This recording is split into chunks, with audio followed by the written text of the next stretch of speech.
You need a high quality fabric that was stain resistant, that has to have double cording, 2 inches thick foam filling.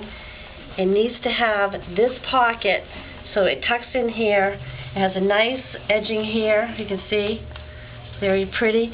The ties are not going to be here, although I need pricing for ties, and I also need pricing for Velcro. I need the difference in pricing. She would prefer the Velcro. So the Velcro is going to be where the ties are now? Will be, no, a Velcro strip here and here. These ties, if she does go with the ties, she wants the ties right here.